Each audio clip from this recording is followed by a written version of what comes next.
gente! Vamos lá para a nossa aula de atualidades. Estou aqui com o nosso querido professor Diniz, na nossa bela parceria, que a gente gosta de fazer essas aulas super animadas. E hoje a gente escolheu o Chile. Vocês conhecem o Chile, gente? Aquele país maravilhoso, andino, com as riquezas que ele tem, com aquela paisagem da Cordilheira dos Andes, cheio de recursos minerais e que agora está vivenciando um momento especial para além dessa geografia maravilhosa. E aí, Diniz, o que a gente pode falar do Chile? Salve, salve, Aline. Conforme a Aline já falou para você, as características geográficas do Chile vão ser fundamentais para a gente entender a história desse povo. Sim, uma região de cordilheiras e uma região riquíssima em minério. Durante muito tempo, os espanhóis estiveram por lá. Sim, a Espanha esteve por lá para justamente extrair esse minério, ouro e principalmente prata. O Chile faz a sua independência no início do século XIX, como quase todos os países da América Espanhola, e no final do século XIX se descobre cobre. E esse cobre que é hoje o minério mais exportado, essa riqueza mineral, o Chile é o maior exportador desse minério. E, gente, para além desse minério, né, que é o cobre, tem outras riquezas minerais, como o salitre, e hoje a gente descobriu também, lá no Salar do Atacama, o lítio, que é importante para a indústria de tecnologia. E isso vai cair agora numa questão geopolítica. Então, sobre esse aspecto constitucional do Chile, que está prevendo uma reforma, isso tudo é a cara do que aconteceu no Chile no século XX. A Aline falou para você da importância das riquezas minerais.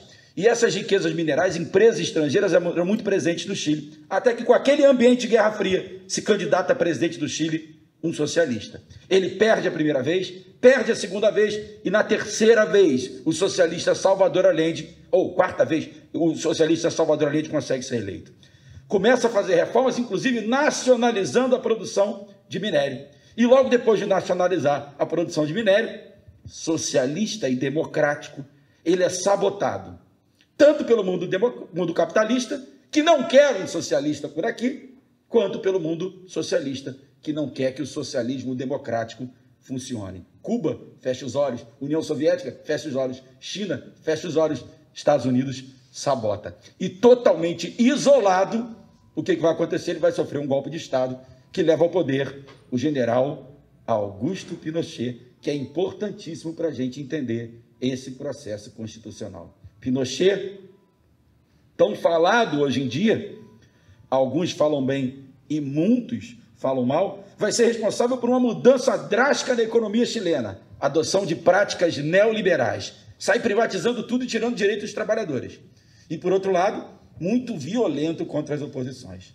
Nos anos 80, uma onda de redemocratização chegou na América Latina e chegou também no Chile. Pinochet viu um risco. Ele tinha sido tão violento e tinha sido tão complicado o governo dele de aspectos de repressão que ele tinha um medo. Será que quando eu deixar de ser presidente, o país vai cair nas mãos de quem eu não queria e quem sabe podem fazer até uma revanche contra mim e contra o meu grupo? E aí o Pinochet fez uma reforma constitucional, garantindo que não haveria vingança contra o governo dele e contra as coisas que ele fez. Ou seja, o Chile se redemocratizou, mantendo uma constituição autoritária feita pelo governo de Pinochet.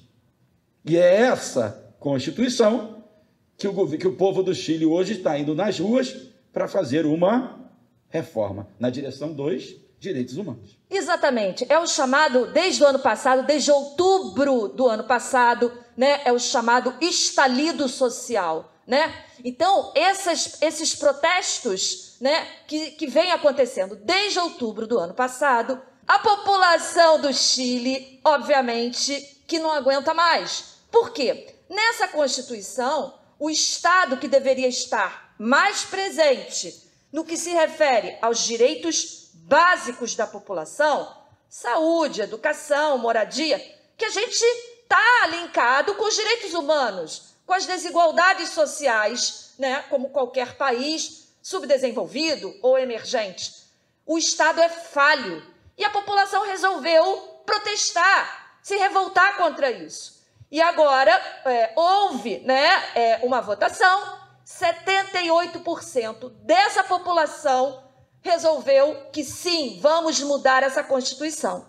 Em abril agora de 2021, uma nova Constituinte será formada e o mais legal, gente, o que tem nessa Constituinte de diferente?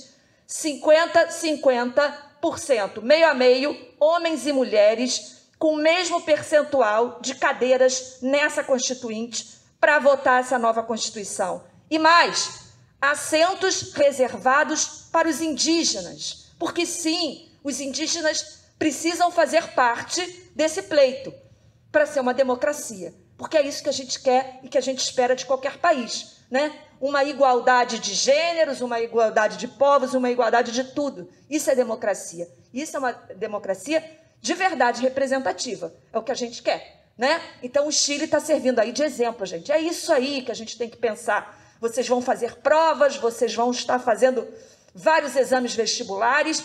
A gente precisa abraçar tudo isso. Vocês vão fazer uma produção de textos, vocês precisam ter esses argumentos para fundamentar os textos de vocês. Essas atualidades dão esse gancho para vocês. É muito importante. Fiquem ligados. Então, galera, resumindo o que a gente falou aqui, as características geográficas, principalmente físicas, que levam à questão da mineração tão importante, depois o ambiente de Guerra Fria muito presente no Chile, em especial nos anos 70, a tentativa fracassada de socialismo, o governo neoliberal e muito violento do Augusto Pinochet, a reforma constitucional que ele fez para garantir o que ele achava interessante, um Chile que tem uma economia pujante, né, índices interessantíssimos, mas, por outro lado, que durante a era dele fez aumentar bastante a ideia de desigualdade social. Beleza? E, portanto, hoje, com tudo que a Aline falou para vocês, de todas as especificidades e as preocupações de colocar os mais variados grupos dentro da Assembleia, um passo na direção da democracia plena, enfim, no país. É isso aí, é isso aí. Beleza? Então, como vocês puderam observar, vai ter muito mais do que aquela aula em sala tradicional. De vez em quando eu, a Aline, ou o professor de Sociologia, o William em Filosofia, ou o professor de Química, de Física, a gente vai fazer aulas interdisciplinares, que isso é muito a cara do Enem e a cara dos vestibulares de hoje. É importante, gente, a gente fazer esse tipo de projeto, né? As atualidades, elas acontecem diariamente. Então, a gente sempre resgatar para um aulão, para uma aula diferente, com bate-papo, com questões, e fazendo esses casamentos com outras matérias. E para além desses aulões, a gente tem os cine-debates. Toda hora a gente está discutindo algum filme bacana, algum documentário interessante, que não é só importante para a nossa área especificamente de humanas, mas poder fazer essa jogada com as outras matérias. Isso dá um valor, um crescimento para esses alunos, que é esse diferencial do Marista. São esses projetos que nos fazem tão diferentes. A gente poder juntar o conteúdo com essas dinâmicas mais lúdicas, isso dá uma energia, isso dá um gás, isso é a formação Marista. Essa é a cara do ensino médio Marista. Resultado e formação.